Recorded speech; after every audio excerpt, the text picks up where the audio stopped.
సమస్య ఎక్కడ మొదలవుతుందంటే కొన్ని సందర్భాల్లో బి సెల్స్ కన్ఫ్యూజ్ అవుతాయి. అప్పుడు ఏం జరుగుతుందంటే బి సెల్స్ శత్రువుల్ని కాకుండా మన శరీరంలోనే ఉన్న జాయింట్స్ ను, లేకపోతే స్కిన్ ను, నర్వ్స్ ను, లేకపోతే రక్త నాళాలను, లేకపోతే రక్త కణాలను దాడి చేయడం మొదలు పెడుతుంది. వాటి మీద యాంటీబాడీస్ ని ప్రొడ్యూస్ చేయడం మొదలు పెడుతుంది. దీన్నే అంటారు ఆటో ఇమ్యూన్ కండిషన్. మన శరీరంతో పోరాడే పరిస్థితి. బి సెల్స్ తప్పుగా పనిచేస్తే అనవసరమైన యాంటీబాడీస్ అనేవి బాడీలో తయారవుతాయి. వీటినే మనం ఆటో యాంటీబాడీస్ అంటాం. ఈ ఆటో యాంటీబాడీస్ ఏం చేస్తాయి? జాయింట్స్ లో ఇన్ఫ్లమేషన్ కాజ్ చేస్తాయి, కిడ్నీస్ ని డ్యామేజ్ చేస్తాయి, అలాగే స్కిన్ మీద ర్యాషెస్ లాగా వస్తాయి, అలాగే నర్వ్ లో పెయిన్ లాగా కూడా కనిపించడం జరుగుతుంది. ఉదాహరణకి rheumatoid arthritis, systemic lupus ఎరిథమెటోసిస్, జోగ్రెన్ syndrome, అలాగే వాస్కులైటిస్, ఇవన్నీ వీటి వల్ల వచ్చిన సమస్యలే.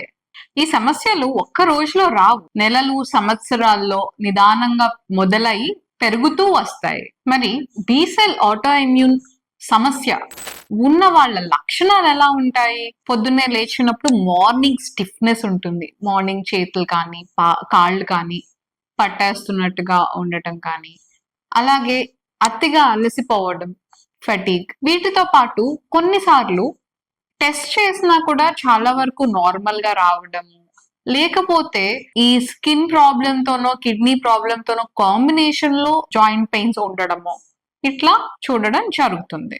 అందుకనే చాలా మంది డాక్టర్ నాకు నొప్పులు ఉన్నాయి కానీ కారణం ఏంటో తెలియట్లేదు, ఎన్ని టెస్టులు చేసినా నార్మల్ గానే ఉంటున్నాయి అని వాపోతుంటారు.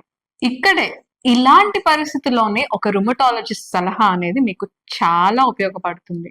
మరి దీన్ని ఎలా కంట్రోల్ చేస్తాము?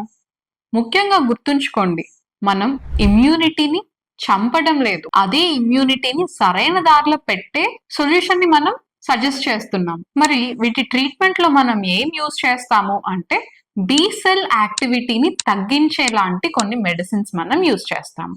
వీటి వల్ల ఇన్ఫ్లమేషన్ అనేది నిదానంగా తగ్గడం అనేది జరుగుతుంది.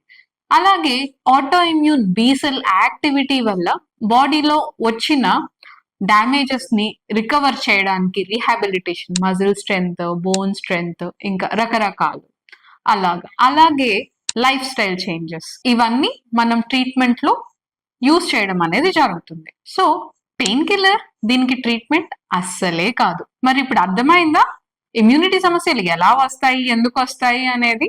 మన బి సెల్స్, మనల్ని ప్రొటెక్ట్ చేయవలసిన బి సెల్స్ మనల్ని దాడి చేసినట్లయితే వచ్చే ఆటో ఇమ్యూన్ సమస్యలను మనం ఇలా హ్యాండిల్ చేస్తాం. సరైన అవగాహన, సరైన డాక్టర్, సరైన టైంలో చికిత్స, ఇవే మీ భవిష్యత్తుని కాపాడతాయి.